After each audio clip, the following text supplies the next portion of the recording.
बैठिए फौज। बस बेटा, बस बस का है, आप बहुत कमजोर हो गए, थोड़ा और लीजिए। नहीं बस।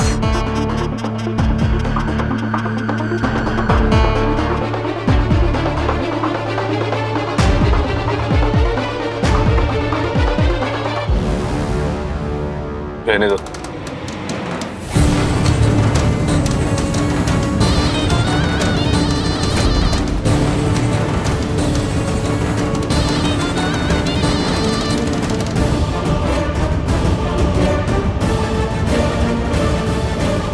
जी मैं जानता हूं कि इस वक्त मेरी आवाज से भी आपको नफरत हो रही होगी, पर फिर भी पूछे बिना नहीं रह सकता, इसलिए पूछ रहा हूं। कैसी आप ठीक है ना? बर्बादी।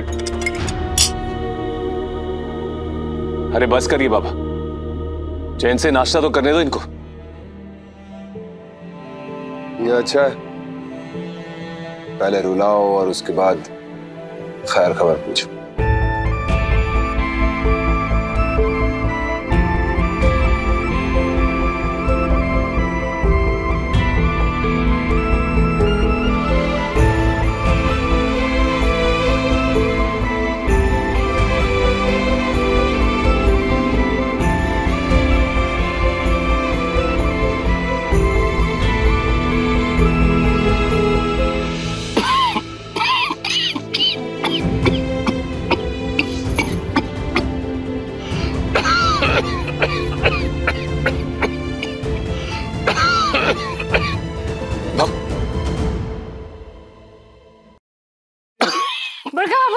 अरे अब दे दो ना पानी, हम कुछ बोलेंगे तो मानना तो है नहीं तुमको। बरखा बाबू रहने दीजिए, हम देते। बैठिए, ये लीजिए पानी। बैठ जाइए।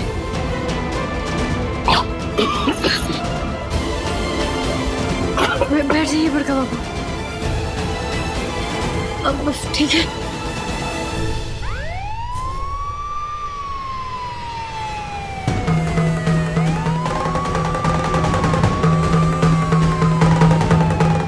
पुलिस आ गई।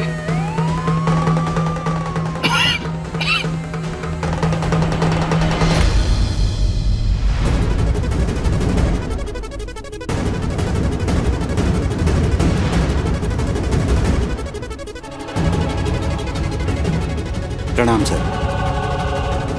संजीव, जाकर हमारी तरह से पेन ड्राइव लेकर आओ।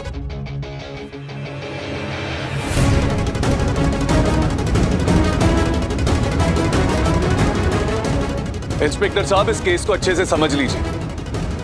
साधारण केस नहीं है ये। 30 साल पहले शंकर प्रजापति, जो हमारी बुआ के होने वाले मंगेतर थे, उसकी हत्या की गई, और वो हत्या ये रिटायर्ड जज देव नारायण चंदेल ने की है। लेकिन बिना सबूत देखे कोई कार्रवाई करनी मुश्किल है। आपने किसी वीडियो का जिक्र किया था। जी हाँ, सबूत है हमारे पास। संजीव, दादा, संजीव, पेन ड्राइव दे दो इंस्पेक्टर को। आपके दराज में कोई भी पेन ड्राइव नहीं है।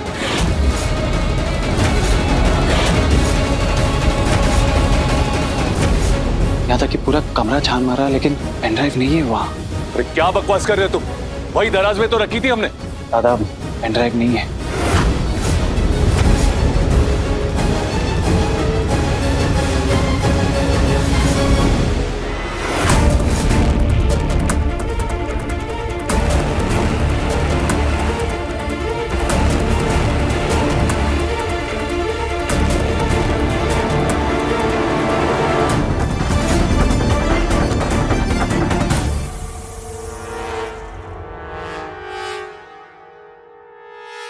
तुमने चोरी की है क्या? हम? हाँ, दुनिया में कहीं पे भी चोरी हो, शक तो आप हम पर ही करेंगे। हम जो ठहरे जन्म जन्म के चोर। हमारे पेट में इस घर का वंश है। घर का वंश का जिम्मेदारी कितना बड़ा बात होता है जानते हैं? और फिर भी हम ही चोर। देखो, ये सब ड्रामा करने की कोई जरूरत नहीं है। जितना सवाल पूछा है ना, उतना जवाब दो। तुमने चोरी किया है कि नहीं किया है? संजीव, चोरी उसने नहीं की। चोर ना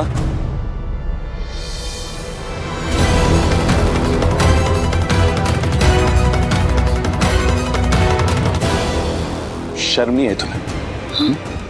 शर्म नहीं है इतनी ऊंची हरकत करते हुए? चाची बाबू जाओ, जहां कहीं भी तुमने पेन ड्राइव छुपाई है ना, जाओ और जाकर लेकर आओ। सुना नहीं तुमने हमने क्या कहा? जाओ और जाकर लेकर आओ। हमको नहीं पता कहाँ है। अरे बस करो, झूठ तो मत बोलो अब। दादा, भाभी ऐसी हरकत नहीं कर सकती। चुप हो जाओ तुम और इसकी वकालत करना बंद करो। अरे जानते नहीं हो तुम कितनी तेज है ये। एक तरफ हम सबको हिदायत दे रही है कि लकीर के इस पार रहो, और दूसरी तरफ लकीर के उस पार जाकर दुश्मन का साथ दे रही है ये।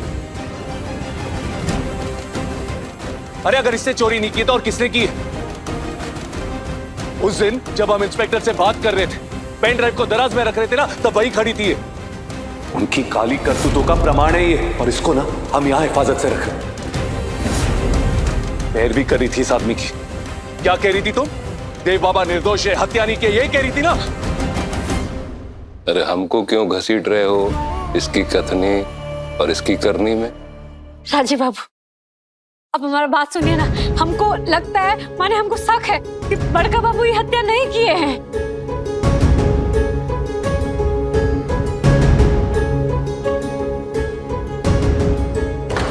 शक है तुम्हें? लगता है तुझे? अरे इन्हीं आंखों से मैंने, राजीव ने, भानु ने मेरे इस लाडले भाई को मेरे मंगेतर की हत्या करते देखा है, और तुम्हें शक है?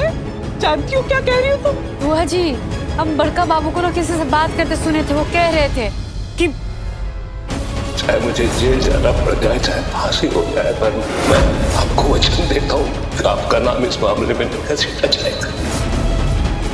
हमारा शक का बात ना हम ऐसे ही नहीं बोल रहे, वजह है उसका। और आपको क्या लगता है क्यों सही होगा कि अगर बड़का बाबू किसी और का जुर्म का सजा काटे तो? देखिए राजू बाबू, बिना सबूत के कोई भी कार्रवाई करनी मुश्किल है। एक मिनट इंस्पेक्टर साहब। बाबा, जब सच सबके सामने आ ही गया है, और अगर आपको अपनी बहन की इतनी ही चिंता है, तो कबूल कर दीजिए ना सच अपना। कबूल कीजिए जुर्म। सब? कौन सब? किन की बात कर रहे हो तुम? अरे भाई, जब मैं इस परिवार का हिस्सा ही नहीं, लकीर के इस तरफ खड़े महज एक आरोपी ही हैं, तो किस रिश्ते को और किस गुनाह को कबूल करें हम?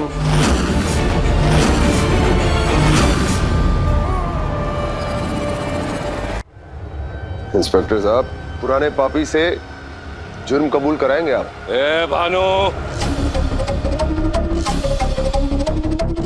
देखिए, बिना सबूत के कुछ नहीं हो सकता। इस मामले की फाइल पहले ही बंद है, और पुलिस फाइल के अनुसार नक्सलवादी शंकर प्रजापति की मौत एक एनकाउंटर में हुई थी। सो आई एम सॉरी, सबूत लाइए तभी कुछ हो सकता है। इंस्पेक्टर साहब। सर, सर,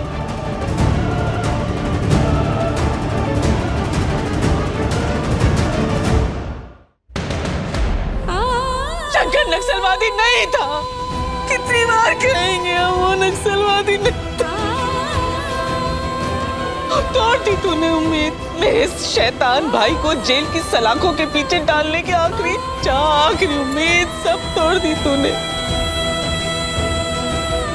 कभी माफ नहीं करेंगे तुझे इसके लिए। बुआ जी, बुआ जी, बुआ जी। हमको तो कुछ समझ में ही नहीं आ रहा। एक ने हत्या की और दूसरी ने धोखा दिया।